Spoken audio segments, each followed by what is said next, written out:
Hey Luke, are you excited for the Oscars? Oh boy, am I. Are you excited for an obnoxious host who's going to interrupt the flow of it just to make some really unfunny jokes? Yeah, I am, Michael. Well, you're going to be disappointed, because for the second straight year, unlike when Moonlight won, there's not going to be a host for this year's Oscars. Yeah, I know. So, of course, last year it was supposed to be Kevin Hart, and I think it's fair to say he would have just been the funniest host. I mean, the one thing Jimmy Kimmel, he wasn't that funny, but I think the reason he wasn't funny is because he didn't spend enough time obnoxiously screaming. Yes, no host, and many people said that it was the best Oscars in ages because there was no host. Has anyone ever said ghost host? Yeah, maybe not. Maybe that's something that we can coin. Trend it. Yeah, trend it. No, but not having a host has its advantages, but also having a host can be really good because you can get Well, name an example of a good host. Well, you can get a performance like Ricky Gervais on the Golden Globes ceremony last Sunday, which, of course, he was hilarious, as he always is. And yeah, it's just a real shame that we can miss out on. Yeah, I know. It's a shame. But look at it this way. There's only one person think about all the hosts of all the award shows in the world, and there's only one person who's ever been funny. So I think basically, really, the message of the Golden Globes and the Ricky Gervais success there, because he's hosted like a billion times, is they should get like one really funny guy and just keep him coming back. Just, one guy who does it and it works well. And don't cycle through them. And don't have it be Jimmy Kimmel. Don't have it be Kevin Hart, you mean? Well, don't have it be Kevin Hart either. I mean, there's lots of people it shouldn't be. Yeah, okay. But it was, it's never been Kevin Hart, whereas it has been Jimmy Kimmel. For all we know, Kevin Hart would come up on stage and give a reserved, intelligent comedy performance that would go down in the annals of history. That's a dumber statement than this Michael Bay movie, I have to say. Yeah. Moonlight went down in the annals of history. Let's move on. Because they're gay. Okay.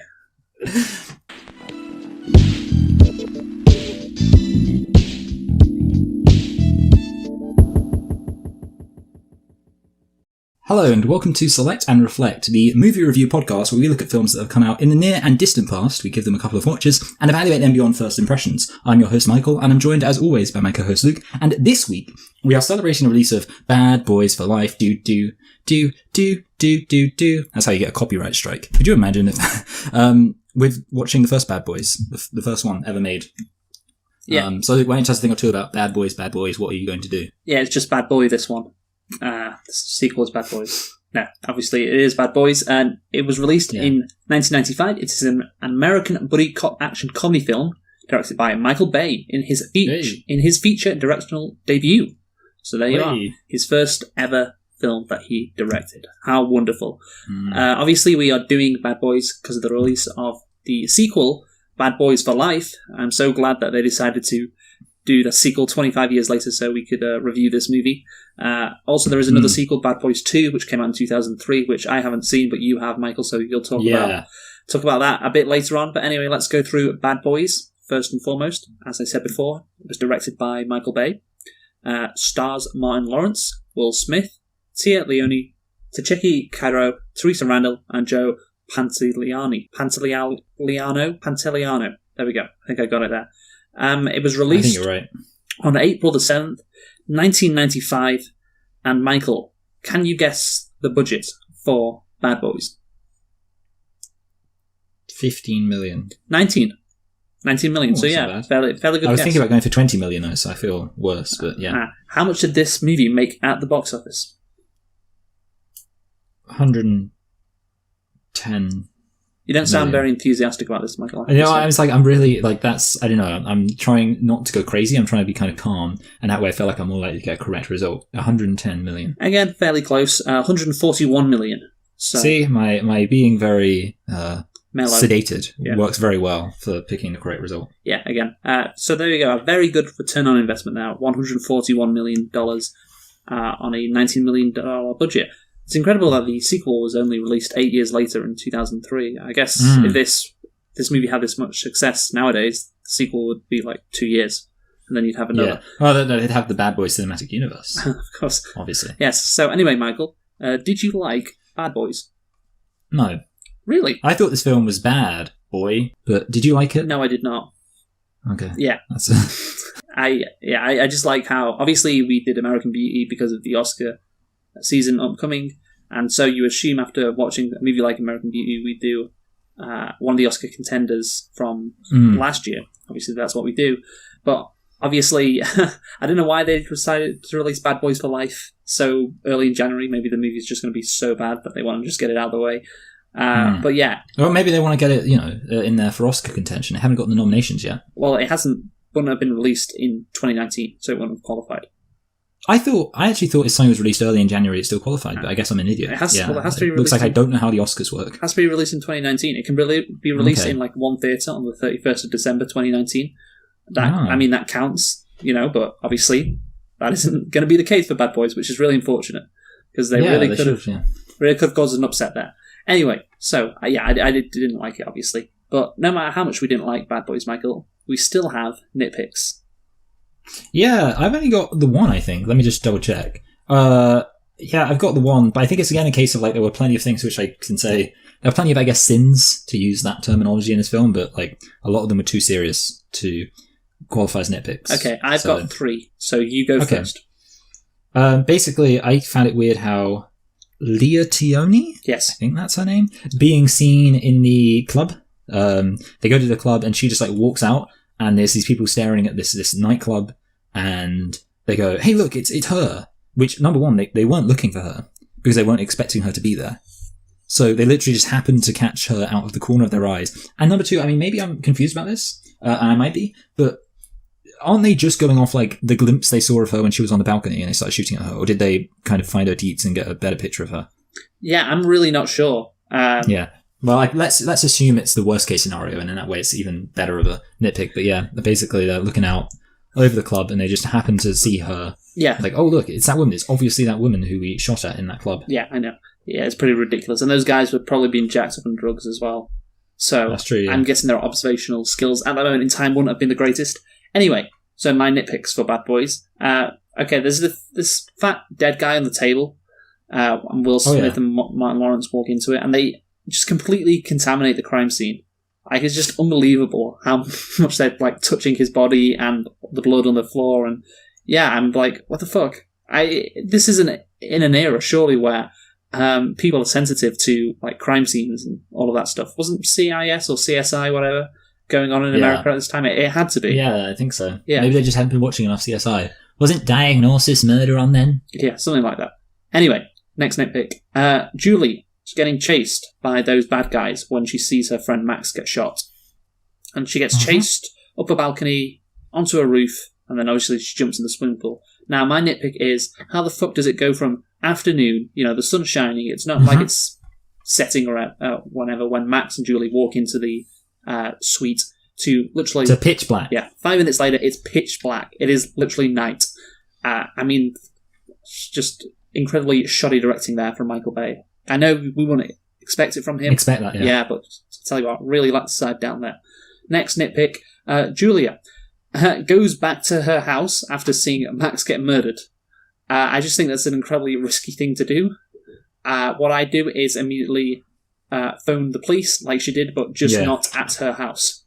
Maybe she had to go back to pick up her dogs. Maybe you could argue that, but she just stays there. And literally then the bad guys arrive 2 minutes after Martin Lawrence arrives. So yeah, that's another coincidence nitpick. Yeah, it is coincidence. Yeah, but anyway... Quinky dink. Yeah, there we go. Those are the nitpicks, and let's get into the plot, Michael. Yeah, let's get into the plot. So,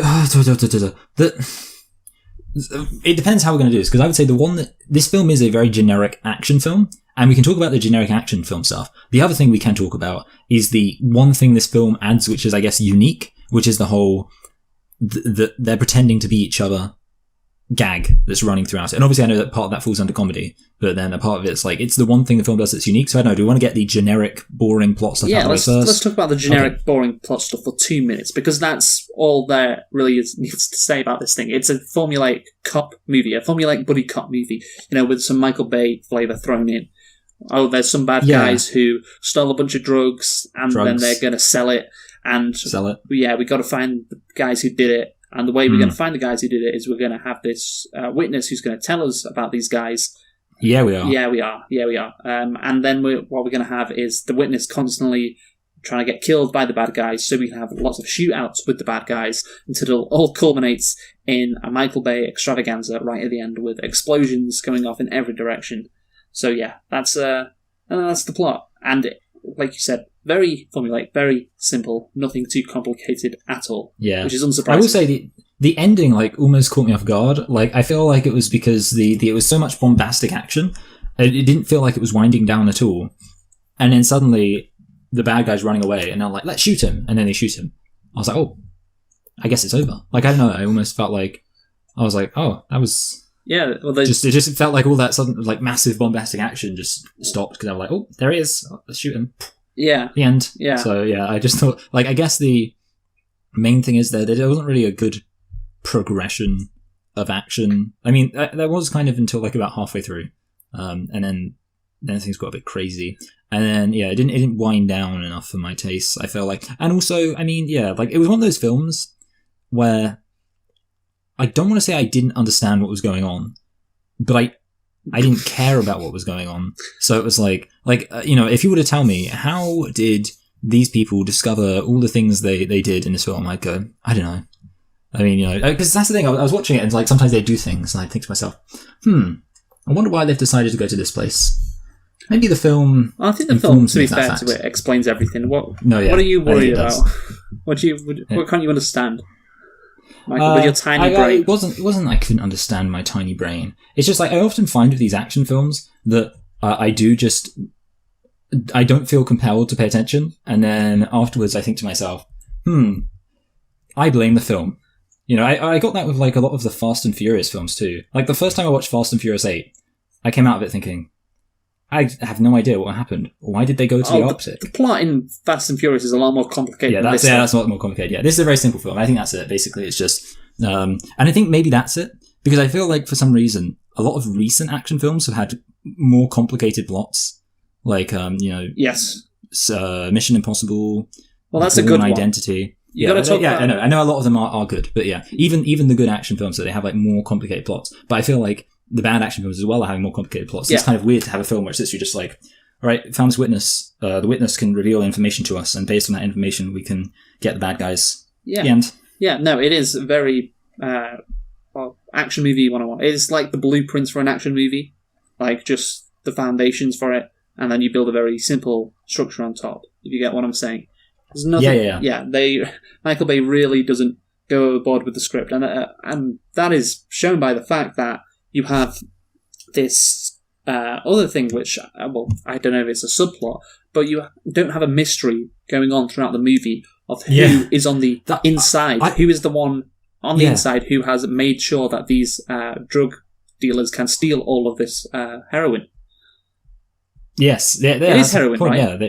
Yeah, I'm quite sure it is heroin. I think if I remember correctly, part of it is obviously having watched both films, I have the risk of confusing the two films. But I think is this the film where they have the thing and the thing is used in order to refine heroin? They're like, oh, this chemical is used in refining heroin. You are correct. And then I think they throw the barrels out of the van and they shoot the barrels. That is this movie. Cause explosions. Okay, yeah, good. Yeah, so I think it's something used to refine heroin is the answer. Again, I don't really know what that means, but I guess, it's like refining oil. I don't know why you need a specific thing to refine it, but they wanted to refine it. I'm guessing they did their research on that. But yeah, that's the thing. There is no mystery. Like, the cops wondering, right. Are you the one who, set this up for these guys? Are you actually, being bribed? And at the end, it's just like, oh yeah, it's the receptionist. There's just no build-up to it at all. Oh yeah, it's the receptionist. The character we've seen twice in this movie so far. Yeah, she's the one that is actually behind it all. And I thought they were going to go with the fucking... It being a twist, first of all, but... Yeah, well, yeah, it's not really a twist, is it? But I thought they were going to go with, when I first started watching the movie, with the I guess, ball-busting woman. That's the best way to describe her. The one that keeps saying, I'm going to shut your department down. And she wants to shut the department down because she doesn't want them to find out that she's in on it and she's the one who helped them with the heroin. So, well, that would have been a plot. Yeah, I know. That's what I was expecting. But no, they didn't even do that. They were just like, oh, it's the fucking receptionist. And there's just no evidence. It's just so fucking lazy. They could have at least done just the bare minimum. But no, they couldn't even do that. Unbelievable. I almost felt like when I was watching this film, I thought to myself, it feels like it doesn't really have a villain. Because even though you see the villain and he's there, like, you don't really get the impression that he's this major antagonistic force. No, he's hardly he in kind the of seems movie. to do things. He just walks around, like, he shoots people. Like, he seems to have this thing about, like, shooting people almost half-heartedly. He's like, you're the decoy. Bang. Oh, look, it's this woman who may or may not be a prostitute. Bang. Yeah. Oh, look, he just loves to walk around just shooting people randomly, but you don't really get the impression that he has any motivation. And I know, like, obviously there's action villains and they can be like, but you just think something. It really didn't. I didn't really want him to die. I didn't care about his death. That's why I felt so weird at the end when Will Smith's going to, like, shoot him. And it's like, no, don't do it. And then obviously the guy goes for the gun, and it morally justifies Will Smith shooting him. Which I found it weird. I found it weird because I thought to myself, like, I get that, because obviously, as you well know, Luke, I'm a big fan of the rule of law. So generally speaking, in reality, I like to see people be brought to justice in a criminal trial, etc. But in my action films, I can be partial to the action hero shooting the evil guy because he's an evil guy and I want the evil guy dead. In this film, I was like, he's going to get arrested. I was like, yeah, that seems fair. Like, he's kind of bad, but he's not like, I don't hate him. I don't really wish too much ill will on him. Just, go to prison. That seems like a good... I mean, you should go to prison for a long time. But, just prison seems fair. And then, like, he gets shot, and I'm like, oh, yeah, okay, all that. Yeah, and the thing is, obviously, he is not actually in the movie that much, and that needs to be pointed out, because at the end when Martin Lawrence, I think, is saying to Will Smith that he's not worth it, man, he's not worth it, it's like, well, you two haven't met before, right? It's not like you have some relationship. And there's no beef. Yeah, there's no beef there. And also, I guess you could say Will Smith is pissed off that he shot Max, who was his girlfriend, I guess, or something like that. Yeah, but, I mean, I was thinking about that. That's the only real bad blood. You don't even see him with Max, do you? No, but that's the thing. You don't, like, how would Will Smith know that he was the one that shot her? Yeah, I mean, he doesn't know that. There's no evidence for that. He's just, one of the bad guys, really. So yeah, that's what I'm just kind of like, oh, okay, he's dead. That's fine. I do think they were trying to rip off Hans Gruber with the kind of accent and the way he is, like the way he looks, the way he sounds, very Hans Gruber-esque. I think they were trying to go with that. And the thing is, like, that's fine. Okay, you want to rip him off? Not the most creative thing. Well, fine, whatever. Just have him in the movie a bit more. I don't know what to say, really. Maybe on one of the missions he goes out with his henchmen because he wants to do it himself or something. I don't fucking know. Just have him more in the movie. I think that would have made his death at the end more impactful. Yeah. And, it's no harm. Just have him in it more. There's no issues there. So, yeah, again, I don't know why they didn't do that. Yeah, nerds. Yeah, so anyway, Michael, we need to get on to, I think, the main part of the plot, which you said before was actually that Martin Lawrence's character has to pretend to be Will Smith's character, creating hilarious hijinks along the way, which this has probably been done before in another movie. It's probably been done before in a TV show. I mean, you said it's original, but it seems quite... Yeah, I do wonder. I mean, in my head, I feel like I have a memory of, like, an action film where one of the characters just, like, his job is to hang out at because there's I think a woman who's at risk of being killed, and the guy's job is just to hang out at her place, and throughout the entire film it just keeps cutting back to him just hanging out at her place. Oh no, I know what I'm thinking of. I just remember what I'm thinking of. I'm thinking of Get Out, when the TSA guy has to hang out at his place. That's completely unrelated. Anyway, I'll say this.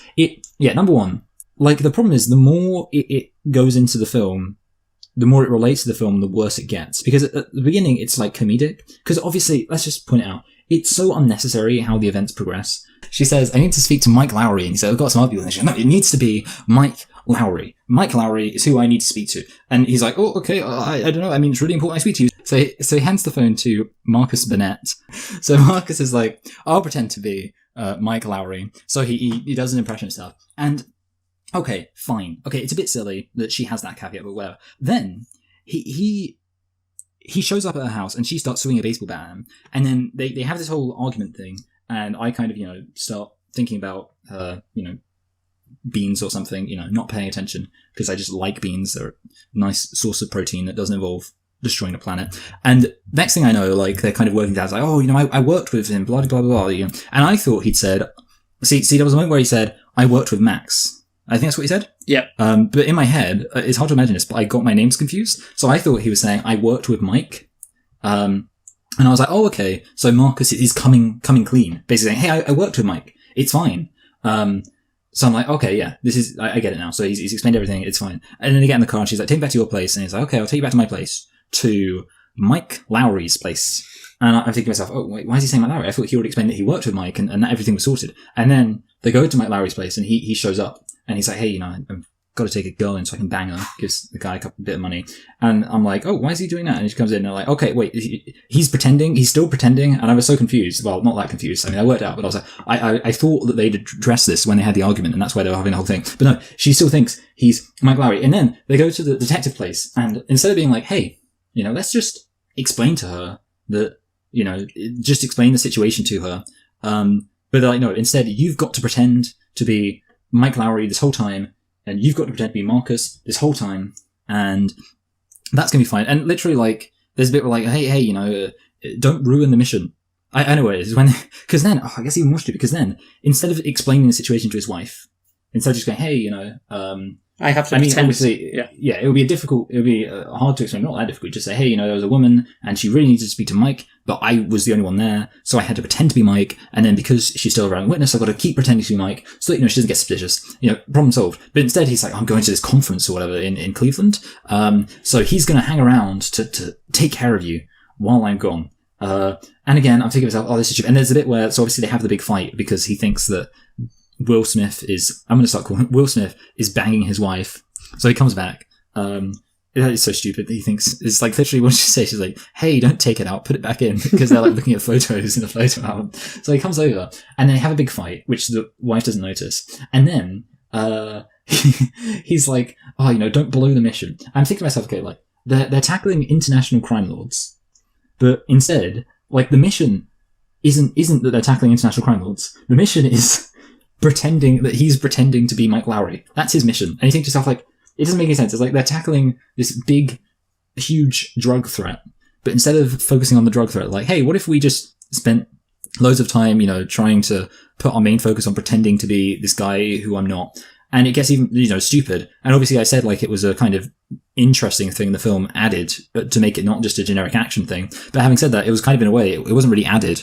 It was more like replaced, because a lot of the stuff about him pretending to be Mike Lowry takes away, you get the impression, from actually advancing the real plot of them tackling the drug stuff. And then obviously then they find out that the wife finds out that he's not really away in Cleveland, and Leah Tioni finds out that he's not really Mike Lowry, and they have like that Shrek moment where everyone kind of, there's a misunderstanding and everyone hates each other and they just fall apart because they're like, there's a mistake. And then obviously they have to apologize, and you start thinking, like, okay, it was fine when it was comedic, because the whole idea is so stupid and farcical. Like, if it wants to be completely comedic, and it was kind of funny when he was like, oh, you've got a dog. Mike, pretending to be Marcus, is like, oh, you've got a dog.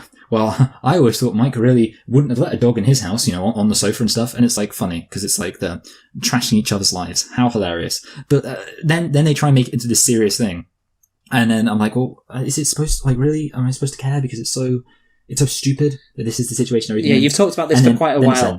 And yeah, I think that sums up everything. Yeah, no, I just want to say I agree with everything you say. And the thing is, like you said before, it should not be that hard to explain to Julie that Mike Lowry is someone different and that he is his partner. He is a person who was, trusted the most in the world or something like that. It's like, not some random police officer, literally his partner. She would maybe be pissed for 5 minutes, but because, he basically saved her life, going to her apartment and getting her out, I'm guessing she'd be fine with it. She'd rather, she wouldn't rather wait for the actual Mike Lowry, because then she'd be dead. So that's the way I'd look at it. And the thing is, throughout the movie, you can tell when she's lying on the bed, and Martin Lawrence is lying on the bed as well, and she's kind of teasing him, like, what's his name, Marcus? Oh, he's really smooth, And if he's staying with your wife, she doesn't actually say your wife, obviously, but, it'd be very hard not to, and obviously that makes Martin Lawrence go crazy, like you said, and have that stupid fucking fight. But yeah, it's like she knows, and obviously when Martin Lawrence's wife comes to confront Martin Lawrence, she is at the door saying, oh, which one is it, the tall one or the short one? And she says the short one, and she's like, yeah, I figured. So she'd known for like a while. And yeah, it's just so stupid that they have to keep this up because, again, like it doesn't. Like you said, they're fucking trying to take down this like international drug criminal who's literally selling $180 million of heroin, and yeah, they're just trying to do this stupid fucking game. It is ridiculous, and not in a good way. Yeah, not in a good way. And I when I realised it was going to get ridiculous is when they were at the basketball. Well, it wasn't a basketball practice. It was just I don't know why he's just shooting basketballs randomly. Joey Pantoliano. Hey, did you hear what I say? I know what I said because I was there when I said it. Yeah, he's just saying, and he should get fired. He's shit at his job. Like that fucking ball busting broad comes in. Yeah, he should get fired. But why the fuck would you say keep on doing this mission? Just say, hey, this is the actual Mike Lowry. And yeah, he's shit at basketball as well. So yeah, he's awful like that. But yeah, it is just so fucking stupid altogether. And I really thought they would like solve it like within 10 minutes. They was like, okay, no, I'm the real Mike Lowry. And they'd have a funny scene and all. But no, it just keeps on going. It keeps on fucking going. God, it's so fucking stupid. It is so stupid. It's like I don't know. It is so stupid. It's like a stupid thing, isn't it? It is a stupid thing. And the thing is, it could have worked better as well if you just not talk about the actual, how it actually happened in the movie, just the setup to it. If you established Mike Lowry's reputation beforehand better, you do get a bit of backstory about him being rich, but that's really it. There is an established difference between Mike Lowry and Martin Lawrence, obviously the family man and the Bachelor and all that, but you could make it a thing that Martin Lawrence wants to be like Mike Lowry, like he's jealous of him in some way. There's no real sense that he is actually jealous of him. And so then when he gets to become Mike Lowry, all of a sudden he's like, well, look at this. I'm enjoying this. And then Will Smith gets stuck being, the husband, and he has to... Yeah, that's the thing. He says he doesn't like it. He says that his house is a zoo, but he seems to have a pretty good time whenever he's at the house. So yeah, you could just have, again, put in a bit more effort to make it more comedic. But the whole thing with this plot, Michael, and I don't know if you agree, it does feel a bit like a sequel plot. Like, Martin Lawrence has to pretend to be Will Smith. Will Smith has to pretend to be Martin Lawrence. Yeah. Like, it's something that would happen in a sequel after you establish the characters in the first movie and how different they are. And then you do all switcheroo in the sequel. Get them to pretend to be each other. It does feel like that. I was thinking when watching this, it's like this feels like a second movie. This feels like there's a movie that happened previously to this.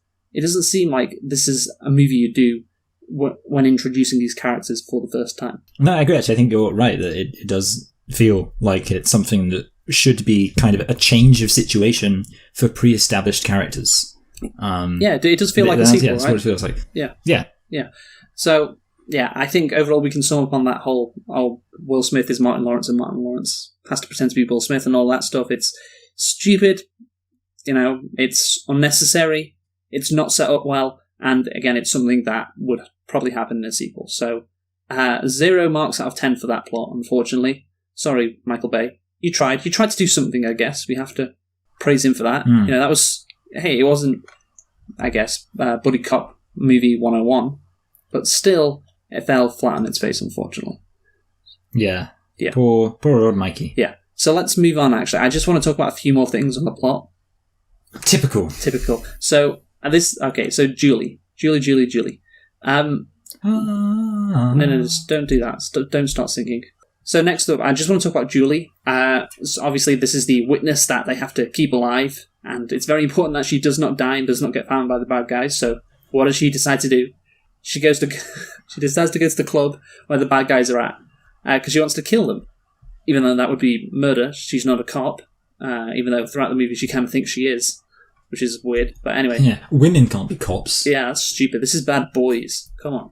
Yeah, but I can't wait until they do the reboot. It's going to be called Bad Persons. Yeah, she gets. Here's the thing: like she blows up the whole fucking operation because the guys are like, "Oh yeah, there she is. There's that bitch. There's the witness. Let's go and kill her. Hey, let's go get her." Yeah, and so they all fucking drive off trying to chase her, and then she utters this line which is so baffling, and it seems like an okay line if you haven't watched the previous hour of the movie. Which is, you call this protective custody? That's what she says. And I feel like, at that moment, if I was Martin Lawrence or Will Smith, I would, what's that P.D. Weedstrom line? Where he goes, "Bitch, are you for real?" That's what, I like that one. yeah, that's what I'd say. It's like, are you fucking serious? You came to this club when you just needed to stay at Will Smith's house. You tried to fucking shoot them. You are the reason why you're getting chased right now. You are the reason why you are in so much danger. And you have the audacity to say you call this protective custody. My God. Yeah. What a Thomas fool. What a fucking idiot. Honestly, like, again, I had watched the previous hour of the movie, so I had understanding that line was completely stupid, but I don't know, maybe Michael Bay didn't. Maybe Michael Bay just started off from that point on in the script. Didn't have a clue where he was going to go from there or what was going to happen before then, but yeah, that's the only way. I think you're right, yeah. That's the only way you can explain that line. A truly bizarre, confusing, stupid line. So yeah, that's that. And one last thing, which I have a problem with the plot, and then I think we can talk about the subplots as well that go on within this movie. So the bad guys are trying to recapture the witness, right, Michael? Yes. And why are they trying to do that? For shits and giggles. No, because because being a witness means that she could testify against them. Testify against them, exactly. Okay, so that's what they don't want to happen. Somebody to have the ability to testify against them. So what do? They go into a hotel and start shooting at everything with security cameras and witnesses everywhere just to take this one girl. You've already, what is the point? Why go after this girl if you're going to do just the same crimes? Like, you could have killed cops. Like, that's worse than killing just some. And they already established at the beginning. They were like, oh, he intentionally didn't kill the cops because he knew that everyone would go after him if they did that. So it was like already established. Yeah, that they understood that killing cops was a bad thing. Yeah, or not a good move. When Will Smith, and they still did it. When Will Smith gets knocked on the head when he's in that madam's house by that guy who's killed her, it's like, well, he didn't kill him because guess what? He doesn't want to kill a cop because then that's the search is just heightened and everybody's trying to get him for killing a cop. And that's really bad. Yeah. So the bad guys recognise we don't want to kill the cops, okay, and we just want to get the witness. We want to kill her so there's no evidence against us, okay? That's all fine, right? And then they go and fucking turn South Miami like that. The ball-busting broad said, I can't remember her name, I'm sorry, I'm just referring to her character. They turn South Miami into a war zone. That's what they do. I think they kill a cab driver in just broad daylight. I think that's what happens. They shoot him in the head. Yeah. Just trying to... What is the point in doing that? You're just trying to get this one witness. Like, you've just done so much more damage. It's just so fucking stupid. I don't understand. Like, this one witness can... Yes, if you kill her, well done. Now, there's no one to testify against the murder of Max. But now there's a bunch of other people that can testify against you for murdering a cab driver or shooting up, like, a hotel. It is ridiculous. It's kind of like a hydra of witnesses. For every one witness you kill, two more witnesses pop up who saw you try to kill them, saying like, "Well, got to kill those witnesses," and then just goes on from there. Yeah, spirals. Yeah. It's like that Itchy and Scratchy thing, isn't it? That cartoon where Scratchy kept chopping up Itchy. Yeah, Sorcerer's Apprentice. Yeah, and Itchy keeps coming back. Yeah, and it's just so that, like, Michael Bay, when he was writing this, like, okay, these guys, they want to get this witness, so they're going to shoot up like a whole bunch of residential areas with fucking businesses in broad daylight with security cameras. So they accomplish their goal of killing this witness, so they won't go to jail. Yes, that's what they're going to do. Christ on a fucking bag, man. It's like the people didn't actually think about it when they wrote this movie. Wow, amazing. Anyway, so I just want to talk about a couple of subplots now, Michael. Yes, you do. So what was your favourite subplot? Tell me, was it the wife subplot with Martin Lawrence not being able to have sex with his wife, which is mentioned throughout the movie? Or was it the subplot about the department getting shut down? Which one would you like? Definitely the one about the department getting shut down, because it's exciting and far more exciting than having sex with a woman. I mean, I had no idea why that subplot was in the movie, really, because they didn't do anything with it, apart from at the end, the woman comes in and says, your department's getting shut down. But they still go out and do the fucking job. They're not hampered at all in any way by this development. They still fucking send all these SWAT teams and helicopters and kill the bad guy. So that it doesn't serve the plot at all. And then there's the wife plot. And I really expected a resolution. At the end scene? Yeah. When Will Smith is handcuffed. You thought they were going to shag. Yeah, I thought he'd go back and, he'd just explain what happened and his wife would be like, I'm sorry, baby. I didn't realise what you were doing. I can see you were telling the truth, putting your life in danger. That's why I love you. Something like that. and then they'd kiss, and then Martin Lawrence would say, "Yeah, how about that quality time?" He'd say, "That's the end of that chapter." Yeah, he wouldn't, because that I don't think that would fit his repertoire, Michael. Repertoire, is that the right word? I don't know. Yeah, I mean, I don't know, like soundboard. Yeah. Why don't we say that? Yes. Doesn't help. Wouldn't fit his soundboard, yeah. And then maybe that would be the ending of the movie. And I don't know, maybe the kids would rush in for a final comedic outburst. But yeah, they don't even. They'd rush in just to see their mum getting nailed, and then it'd go wah wah wah. Yeah, zoom in. They'd rush in. They'd rush in before that happens. Obviously, you love it. Yeah. Oh, okay. Yeah. Boring. Yeah. So there you go. But no, there's not even like that ending scene. So the wife's plot, it just doesn't go anywhere really. I was just yeah, like, plot more like not. Exactly. So yes, I mean even the subplots, which they are you going to give them credit for adding them on? Like, oh yeah, here we go. Yeah. But they just go nowhere. So yeah, can't even give the movie credit for this. I'm really struggling to praise this movie in any way possible, especially as it relates to the plot. Really, really struggling over here. So yeah, let's go on to comedy now, Michael. How about that? Yeah, well, I mean, like, a lot of the comedy comes from the Life Swap plot. Yes. And we kind of already covered that. I mean, I think that comedy is fine. I will say that you get some of Michael Bay's just awful sense of humour. Like, there's a fart joke in this, which I just saw. It was quite early on. I thought, yeah, Michael Bay's a fucking child. Yeah, the comedy in this moment, a lot of people shouting, just really angry at stuff and calling each other stupid, a lot of swearing. It's not that intelligent, I'm going to say. I think the funniest moment in the movie, I did actually laugh at this. You probably don't remember, but it's when Will Smith and Martin Lawrence are driving along, trying to chase the bad guy at the end, and Martin Lawrence is saying, "You have the right to remain silent," and all of that. And Will Smith just says, like, "What the fuck are you doing?" Like that. And it's the way he says it, just like utterly confused. And I'm just thinking, like, that could sum up the movie right there. Like that line, just everything that's going on. Like, what the fuck are you doing? Just every character should react that way to everything that goes on in this movie. And here's the thing: back in 1995, Martin Lawrence was bigger than Will Smith, and you can tell that by the fact that Martin Lawrence gets top billing in this movie. The fact that he is the main character, he's the one with the most screen time. I was thinking about that like halfway through this movie. It's like, you know what? I haven't seen that much of Will Smith compared to Martin Lawrence. And Will Smith, I consider, obviously, he's the big actor. He's the really famous one. Martin Lawrence, though, apparently he got really big after Do the Right Thing. Remember he was in that? Yes. Yeah. So, this movie really relies on Martin Lawrence to, like, carry it with his comedy, with his natural funniness. And it completely fails in that regard. I don't find Martin Lawrence funny. What about their banter? Yeah, they're great banter. Again, it's just standard banter. There's nothing like funny about it, really. It's nothing that made me laugh at all. And didn't you see when he dropped a chip on the car's floor and he went, oh, "Man, you don't have any respect for other people's property," and then later on they got reincorporated when he doesn't have any respect for other people's property. Yeah, no, it's great, isn't it? Yeah, it's just is the chemistry there between Martin Lawrence and Will Smith? Kinda. It's not like 10 out of 10 chemistry, but there's not like there's no chemistry. It's kind of there, but yeah. But throughout the movie, again, this is the problem. Like Martin Lawrence, he doesn't have the ability to carry a movie with his comedy. He's just not naturally funny, in my opinion. Obviously, that's my opinion. But yeah, I think again, like the plot, the comedy. Would you say isn't that good, Michael? I would say it's not great.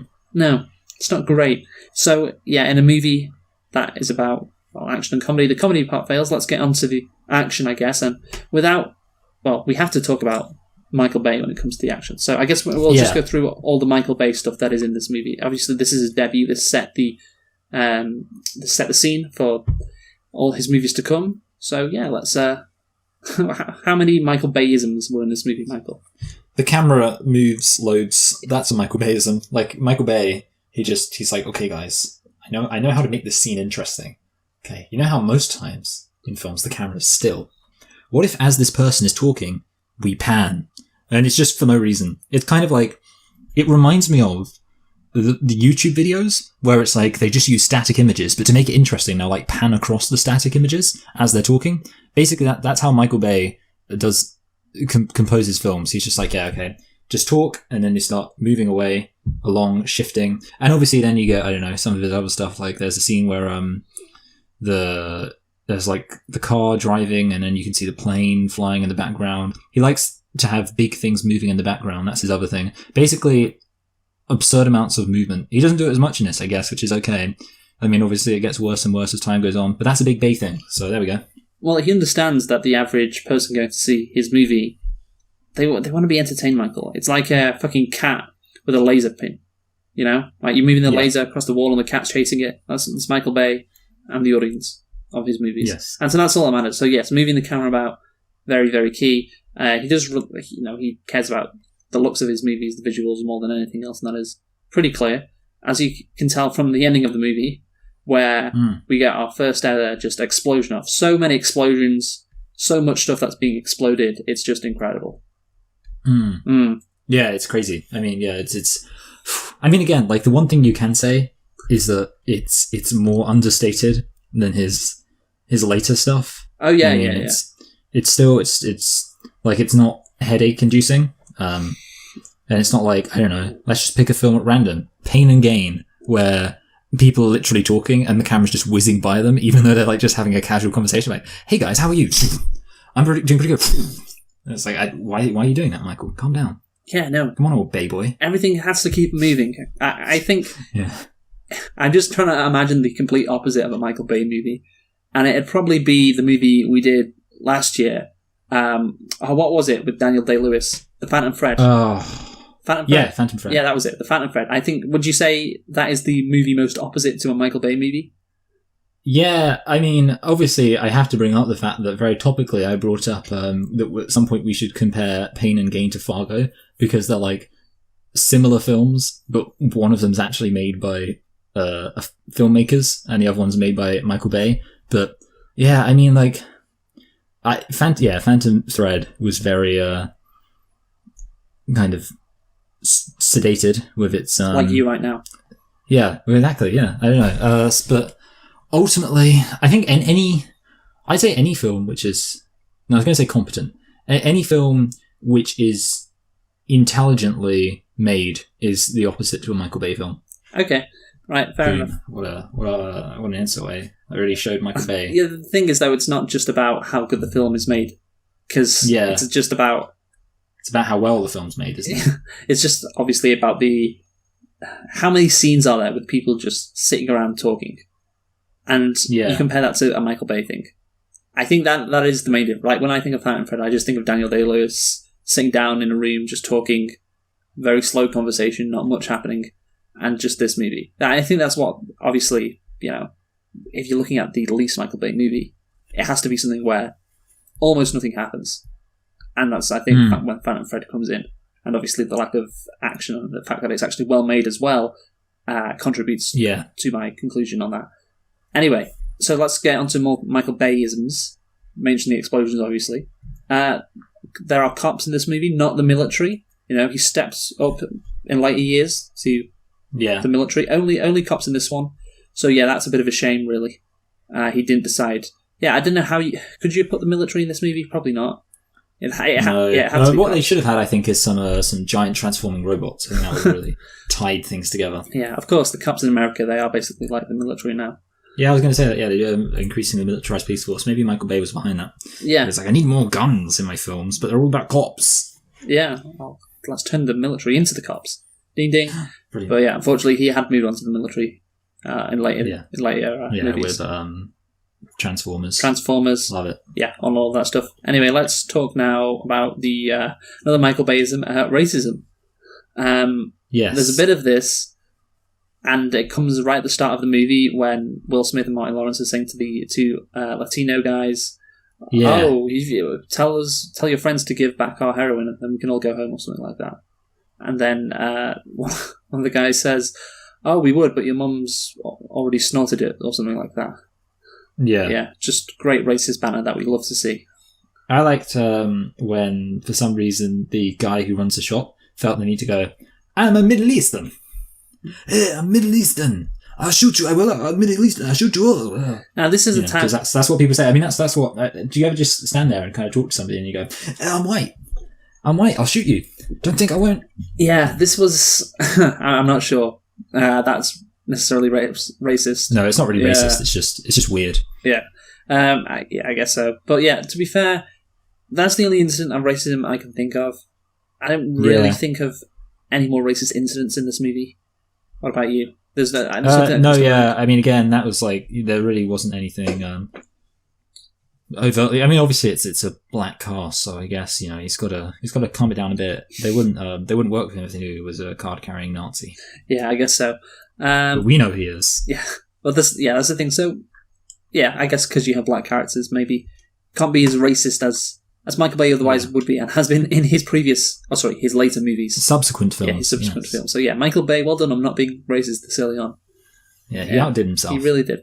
Stereotypes. Now, Michael, stereotypes. I'm a typical Michael Bay character, one-dimensional. I think you could say pretty much every character in this movie is one-dimensional, so I think we can have to give Michael Bay 10 out of 10 on that front, would you say? Will Smith, Martin Lawrence, both stereotypes. Yeah. I don't know, maybe... You're trying to think. The police chief is white, but he enjoys playing basketball. But he's not really good. That's really, that's the... there you go, yeah. Martin Lawrence's wife, stereotype black woman who's, doesn't take no nonsense, all of that stuff. Yeah, she's like, yeah. Boy, you don't know what you got. Yeah, all of that stuff. Yeah, I guess. Boy, you know what you're missing when you don't get it no more. Yeah, that typical character. So yeah, and obviously the villain as well, like we said, Hans Gruber, kind of a stereotype. All the bad guys, stupid, morons, whatever. So yeah, he... and obviously the ball-busting... I should probably get her name up, because I keep calling her the ball-busting broad. But I think that explains the character very well. What is it? I think it is Mary Marge Helgenberger. That's who it is. Helgenberger, yeah. That's who she is. So, yeah. I think... What would you say, Michael, in terms of how Michael Bay is this first Michael Bay movie? You could really... I think you could really see what direction he was going to go in. There's a lot of very clear Michael Bayisms, and it was easy to see that America and indeed the whole world were going to be treated to some outstanding movies in the coming years with his following films, wouldn't you say? Well, yeah, actually, I would disagree with your characterization or use of the term treated. I think that his movies have been largely not very good. So I'm just going to respectfully disagree with you on that. Oh, okay. Right. But it's fine, we can disagree. It doesn't mean we have to get into a big argument over anything like that. No, okay, fair enough. Well, that's your opinion. And, everyone's allowed one, of course. So, yeah. I respect opinions are like arseholes. Everyone's got one. Mm-hmm. But, so yeah, one-dimensional characters, Luke. And it's bad. It is bad. And what else is bad, Michael, is the dialogue in this movie. Yeah. Dialogue. I'm more like, it was dire. That's the joke, because it was called dialogue because it was so dire. Yeah. So there's a lot of arguing, a lot of shouting, as we said before, and that plays into the comedy, but yeah. Hey, did you hear what you said? I heard what I said, because I was there when I said it. It's great, just brilliant. Incredible. Love it. Yeah. The best line. Yeah. I think in 1995 was... What year? Yeah, I think that was the year that that Tom Cruise movie with Renee Zellweger came out. Oh, Vanilla Sky? Jerry Maguire. Oh, okay. I was thinking of a completely different film. And had a couple of very famous quotes. Show me the money, and you had me at hello. I think that line... Oh, yeah. Say it again. Show me the money? No, line from this movie. Oh, sorry. Hey, did you hear what I said? I know what I said, because I was there when I said it. Yeah, I think that line competes with those two lines from Jerry Maguire. The most memorable movie lines from 1995. Definitely up there. Yeah. Yeah, competing with them. So, yeah, basically, there's an interesting story behind the dialogue, which I think goes to show why the dialogue was so bad in this movie and just seems so just fucking dumb all the time. And it's because of this. Director Michael Bay did not like the script and often engaged Will Smith and Martin Lawrence in discussions about how the dialogue and scenes could improve. He often allowed them time to improvise while the cameras were rolling. He secretly told Smith to call Lawrence a bitch before the car scene. The whole 2 bitches in the sea was improvised. See that? Genius. Yeah, fucking genius. Incredible. It's like a regular Taxi Driver scene. Yeah. You talking to me? As was Martin Lawrence's comment when Leone called him gay. Oh, yeah. Gay. An unforgettable scene. Yeah, I see it. There's not a lot of homophobia in this movie compared to subsequent Michael Bay movies. There's just that one scene, and it's not really like It's not being anti-gay. Yeah, it's not really homophobic. It's just showing that being called gay would be weird. Yeah, it's not because he's not gay. Yeah, it's not that actively homophobic. Anyway, the scene in the convenience store wherein the clerk puts a gun to Burnett and Lowry's heads and yells, telling them to freeze mother bitches, is also improvised. I see you laughed at that. There you go. Yeah, that's funny. Freeze mother bitches. It's like score one for Michael Bay. It should be motherfuckers, but it's not. It's mother bitches. He knows what America wants, Michael Bay. They came up with, no, you freeze, bitch. Now back up, put the gun down and get me a pack of tropical fruit bubblicious and some Skittles. According to Michael Bay in the DVD commentary, at the end of the film, when Mike and Marcus are recuperating, Mike says, I love you, man. Bay claims that Smith refused to say the line, causing the director and actor to argue back and forth over the line. Bay wanted Smith to say the line, as he felt it summed up the friendship between the cops. After their argument had lasted for half a day of the shoot, and much of the crew was ready to pack up, a fed-up Bay told Smith to do whatever he wanted, after which Smith changed his mind and agreed to say the line. Brilliant, I love it. You fucking love to see that. Yeah, so... yeah, it's kind of like, so basically Michael Bay is like George Lucas, except that he actually is more willing to change dialogue sometimes. So well done him. Yeah. And then other times he's not, but it's fine. Yeah. Well, that's the thing. Dialogue really isn't that important to Michael Bay, so I guess it's fine for him to... It says to the actors, whatever you want. Say whatever you want. Yeah, mother bitches. That's funny. Well done. 2 bitches in the sea. That's great, man. Love it. And some Skittles. Oh, great line there, Martin. Yeah, right, next scene. Let's get the dynamite out. I don't know what they actually use. He wanted to go home. Okay. You need to understand that. I don't think you understand how much Michael Bay wanted to go home. Well, he wanted to go home to, use the computers and CGI to make more explosions. That's what he wanted to do. That's true, yeah. I want there to be more explosions. Jar Jar to kill all of this. That's my impression of what I imagine George Lucas says to himself. Yeah. Okay. That's great, Michael. Well done. Now, we basically finished talking about Bad Boys, so do you want to tell everyone about Bad Boys 2, which you have watched and I haven't? Is it better than this movie? That is the question. No, I mean, it feels more like Pain and Gain, which is probably why I've been thinking about Pain and Gain recently, mostly because it starts off with them chilling around each other's house, and there's like a joke where Martin Lawrence falls into a swimming pool, and it's like Martin Lawrence fell into a swimming pool. That's the joke. Like there's like they seem to be just fooling around together, being friendly. But then the plot is very similar. There's no real addition with the villain. There's not really anything interesting with the plot this time. It's just, obviously there's more explosions. That's it. Like the explosions, there's more of them. Are you saying they got even lazier then? Yeah, basically. It's like, I think he realized because he made Pearl Harbor in between, I think. So it was like, I can just use loads of explosions and that will make the film good. So I think really he got his explosion making on point. So it's a lot more action packed. I think, I almost feel like maybe I could say it's a fraction better because it doesn't really try to be a good film. It just embraces the explosion mayhem. And I almost feel like I'd rather watch the second one again than this one, because this one is just a train wreck, whereas the second one is more like a nuke or a guided missile. It's already designed to basically be trash. The one that killed Soleimani. Yeah. Yeah. Great. Yeah, and I'd say the first one, just a car crash, like how the bad guy crashed into the wall at the end of the first movie, and somehow didn't die, by the way. Like how Sonny Bono crashed into some trees in his skis. Yeah, and then obviously the second movie, you're saying it's just like this movie, but all the bad points even worse, basically.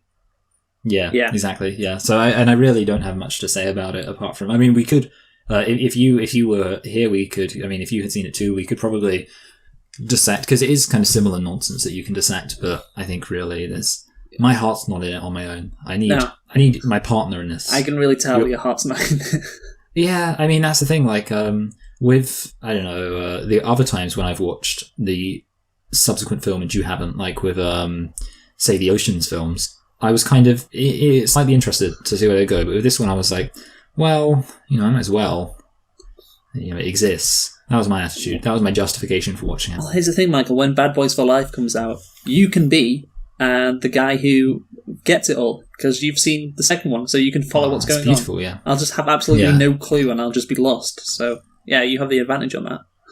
Yeah, you're right. Yeah, so I guess I'll be when you and I go on that Bad Boys 2 double date. We'll I mean, not Bad Boys 2, Bad Boys for Life double date. Yeah, come on. I'll get both our girls with my Bad Boys 2 knowledge.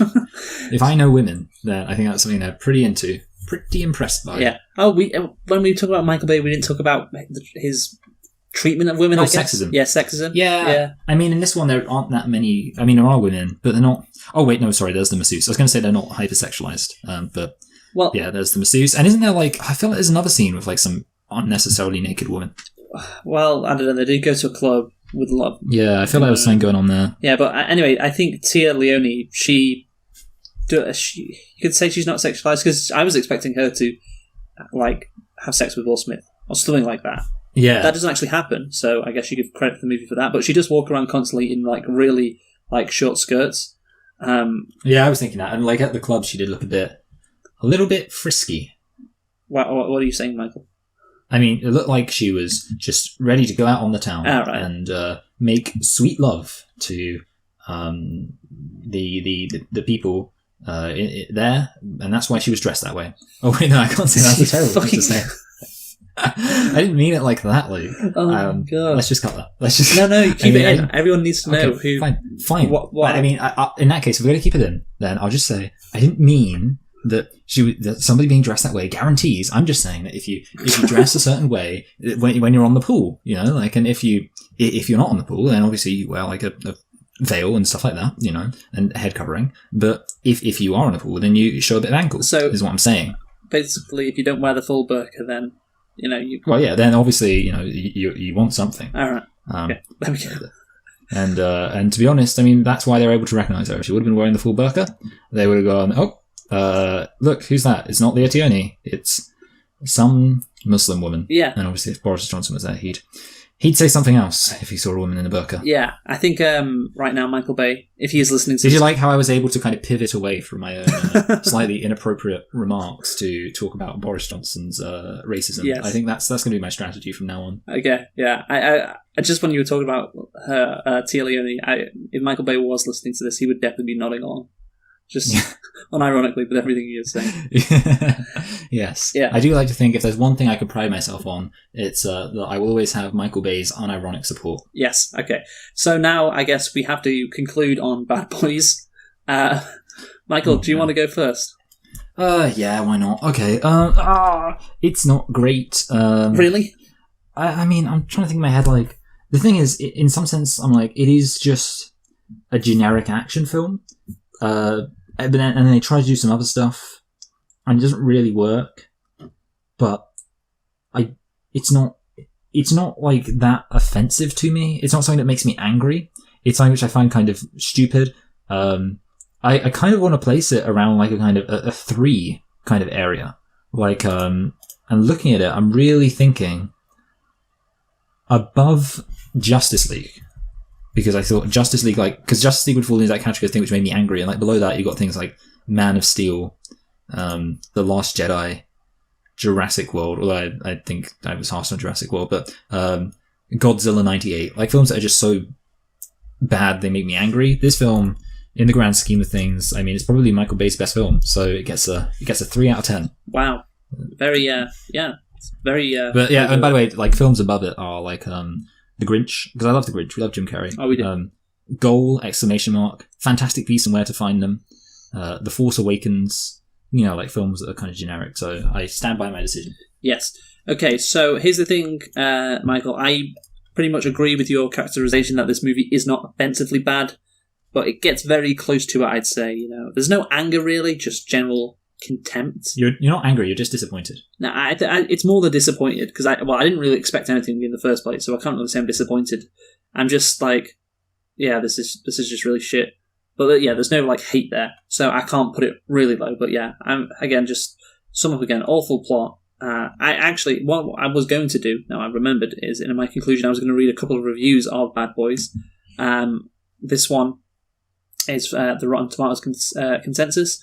Bad Boys stars Will Smith and Martin Lawrence have enjoyable chemistry. Unfortunately, director Michael Bay too often drowns it out with set pieces and explosions in place of an actual story. God. Oof. I'm really glad he stopped doing that. Fucking hell. Yeah. Could you sum up Michael Bay better than that? Even from his first movie, Christ. Roger Ebert also said that this movie had, police detective cliches, overlong action scenes, and it was just an archetypal cop buddy genre. Nothing more than that. And he also said whenever a movie like this starts to drag, there's always one infallible solution. Have a car chase and then blow something up real good. Which, that is the philosophy of Michael Bay. They nailed it. Like, even from his first movie, it was easy to see what he was going to grow up to become. So again, this isn't his worst movie. I don't know if it's his best. I'd have to watch all of them, and I'm not going to do that. Yeah, to be fair, I haven't seen all his movies, but I mean, I would be surprised if I'd be surprised if the Transformers films are better than this.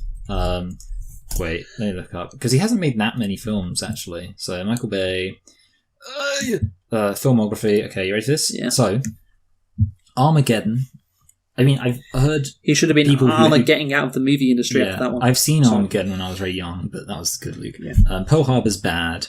Then after that, you get Transformers. Transformers. Okay, I don't think any of those are better. You get 13 Hours, The Secret Soldiers of Benghazi.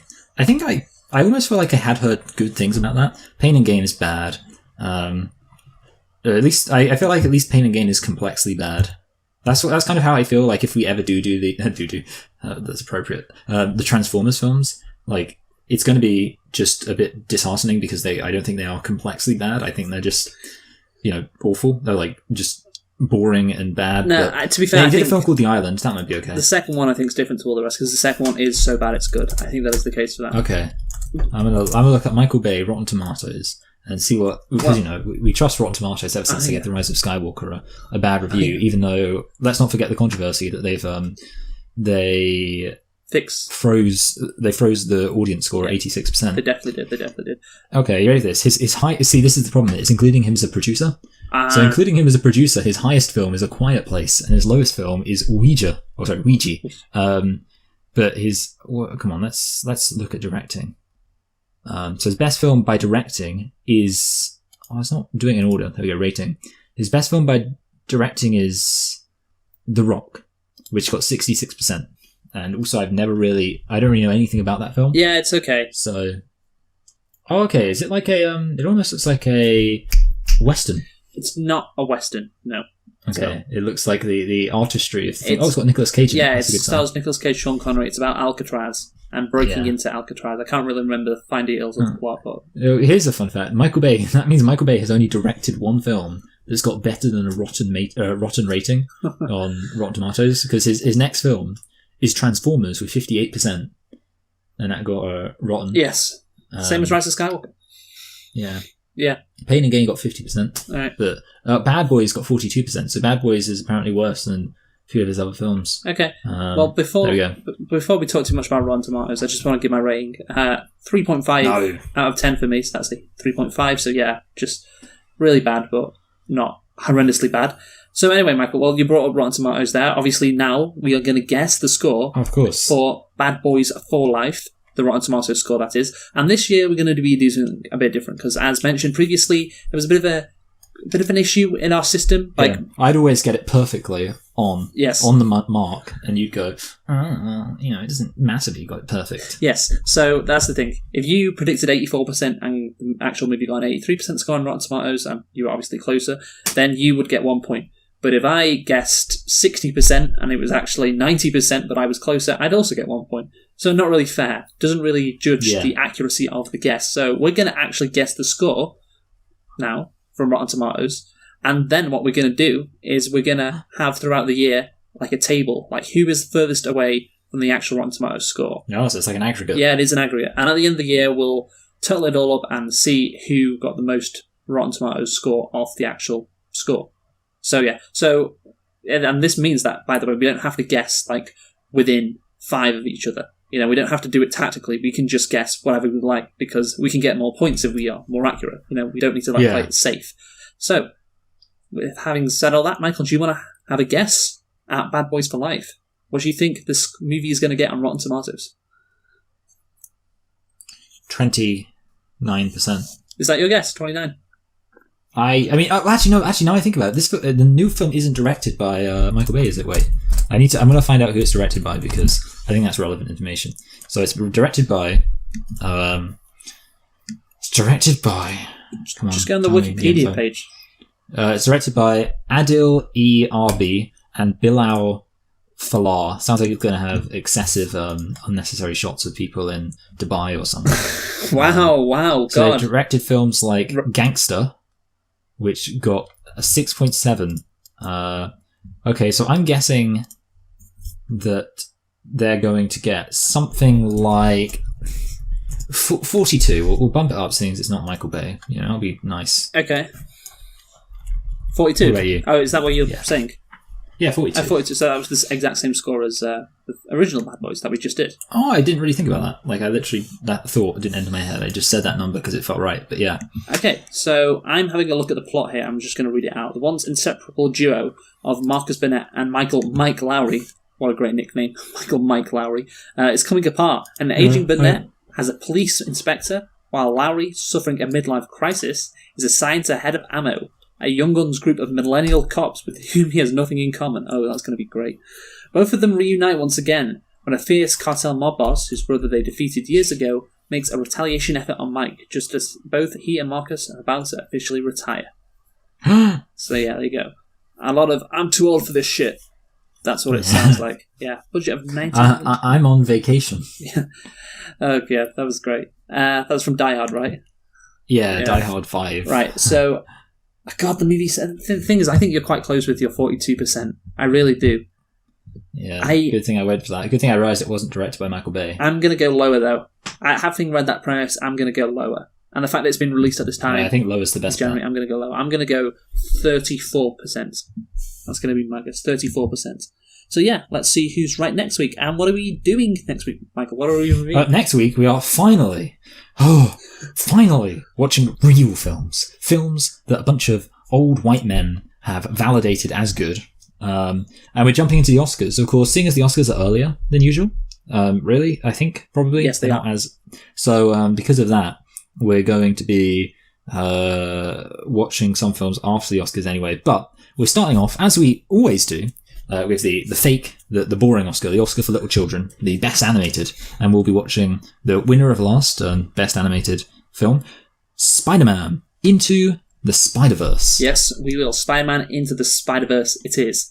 You're my sunflower. So yeah. I think your love would be too much. It's Oscar season again, Michael. It's Oscar season. The most wonderful time of the year where we get to watch all good movies all in a row. Isn't it wonderful? Yeah, I'm so good. We've got 7 days, 7 weeks. Vice, The Favourite, Green Book, Roma, Black Klansman, Bohemian Rhapsody. Well, that last one maybe isn't that good. But yeah. Yeah, but they're all they're at least competent. Bohemian Rhapsody. They're all competent. And to be honest, in a way, I feel like the good news is by the end of it, I'll be rather enthusiastic for Kong Skull Island and Godzilla King of Monsters. Oh yeah, can't wait for that. So we're looking forward to that too. Yeah, anyway, thank you for listening. We have started out 2020 and this new decade with a bang by selecting and reflecting on Bad Boys, because both of us are bad boys, aren't we, Michael? So that is very... yeah, we are. Yeah, very fitting, I think. Join us next week for Spider-Verse. Who have you been, Michael? I've been Michael. And I've been Luke. Thanks for listening. Goodbye. Goodbye. So then he puts him on phone with the other guy. Mark? That guy's called Mark, isn't he? Mark Terwilliger. Mark Terwilliger? Mark Tierney. Mark? It's Marcus Burnett. Burnett. Mark Burnett. Marcus Burnett. Marcus. I want to call him Mark. Well, I don't want it to be confused with Mark.